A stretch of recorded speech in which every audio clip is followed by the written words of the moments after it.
ുമ്പോഴത്തേക്കും അതും നമ്മൾ വിചാരിക്കുന്ന സ്ഥലത്ത് കൈയടിയും വിചാരിക്കുന്ന സ്ഥലത്ത് എന്താണ് ആളുകൾ ചിരിക്കുമ്പോഴൊക്കെയാണല്ലോ നമുക്ക് ഭയങ്കര സന്തോഷം തോന്നുന്നത്. അപ്പം ബേസിൽ പറയുന്ന പോലെ ഇതിനകത്ത് സിനിമയുടെ മാജിക് മാജിക് എന്ന് പറയുന്ന പോലെ ആ മാജിക് നമുക്ക് ഫീൽ ചെയ്യാൻ പറ്റും.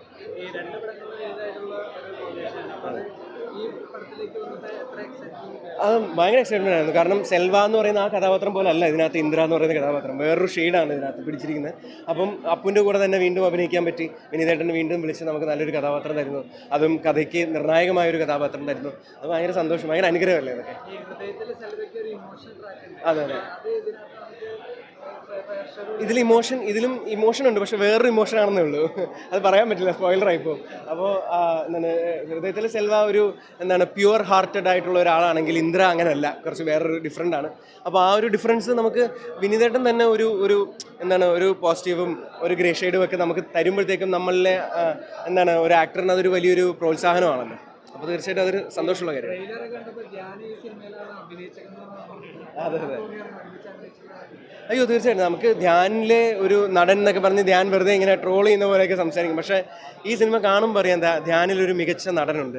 അത് വിനീതേട്ടൻ അത്രയും നല്ലൊരു വേണു എന്ന് പറഞ്ഞ കഥാപാത്രം കൊടുത്ത് ആ മികച്ച നടനെ പുറത്ത് കൊണ്ടുവന്നിരിക്കുകയാണ്. അപ്പം ധ്യാൻ്റെ ജീവിതത്തിൽ എനിക്ക് തോന്നുന്നു ഏറ്റവും മികച്ച കഥാപാത്രമായിരിക്കും വേണു. അപ്പോൾ ധ്യാൻ്റെ കൂടെ അഭിനയിക്കാൻ പറ്റി. ഇപ്പോൾ വർഷങ്ങൾക്ക് ശേഷം കഴിഞ്ഞിട്ട് ഞങ്ങൾ 2 പടം വേറെ അഭിനയിച്ചു.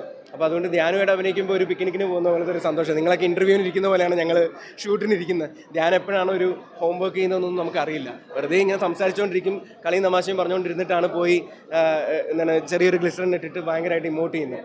അപ്പോൾ ധ്യാനൊക്കെ തീർച്ചയായിട്ടും ധ്യാനം കണ്ടൊക്കെ നമ്മളൊരു അഭിനേതാവ് എന്ന നിലയിൽ പഠിക്കാൻ കുറേയുണ്ട്.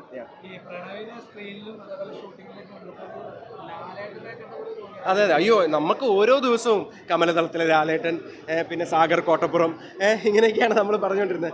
അമൃതം ഗമയിലെ ലാലേട്ടൻ, പിന്നെ ദേവദൂതനിലെ ലാലേട്ടൻ, ഇങ്ങനെ ഓരോന്നും നമുക്ക് നമ്മൾ തന്നെ അപ്പുവിനെ നോക്കി പറയാം, അപ്പു സോറി അപ്പു, നമുക്ക് നോക്കുമ്പോൾ ഇതാണ് തോന്നുന്നത്. അപ്പോൾ സരില്ല എന്ന് പറയും. അപ്പോൾ അതുകൊണ്ട് അപ്പുവിനെ തന്നെ അറിയാം അത്.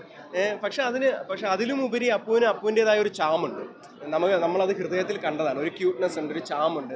എല്ലാ ആണുങ്ങൾക്കും പെണ്ണുങ്ങൾക്കും ഒക്കെ, പെൺകുട്ടികൾക്കും എല്ലാം ഇഷ്ടപ്പെടുന്ന ഒരു ക്യൂട്ട്നെസ്സും ചാമും ഉണ്ട്. അത് തന്നെയാണ് പണ്ട് ലാലേട്ടനും ഉണ്ടായിരുന്നത്. സോ തീർച്ചയായിട്ടും പ്രണവ് കൂടുതൽ സിനിമകൾ ചെയ്യണം. അതെ, അയ്യോ തീർച്ചയായും. ഇപ്പോൾ ഈ സിനിമ കാണുമ്പോഴാണ് ഇതിനകത്ത് സ്കോറ് നമുക്ക് ഭയങ്കരമായിട്ട് ഫീൽ ചെയ്യുന്നത്. ഇതിൻ്റെ ആ ജ്ഞാപകം എന്ന് പറഞ്ഞ പാട്ട് തുടക്കം തൊട്ട് അവസാനം വരെ ഇത് ട്രാവൽ ആവുന്നുണ്ട്. ഇപ്പം സിനിമ കഴിഞ്ഞ് ഇറങ്ങി വരുമ്പോഴത്തേക്ക് നമുക്ക് ആ പാട്ടൊന്ന് കേൾക്കണമെന്ന്. അയ്യോ താങ്ക് യു സോ മച്ച്. അപ്പോൾ അതാണ് ആ മ്യൂസിക്, അമൃത് ചെയ്തിരിക്കുന്ന മ്യൂസിക് ഭയങ്കര അടിപൊളിയാണ്. അപ്പോൾ അമൃത് തീർച്ചയായിട്ടും ഒരു ഒരു പ്രോഡിജി എന്ന് തന്നെ പറയാം. തീർച്ചയായും ഒരു ജീനിയസ് ആണ്. അമൃതിന് കൂടുതൽ സിനിമകൾ കിട്ടുന്നത്. Thank you.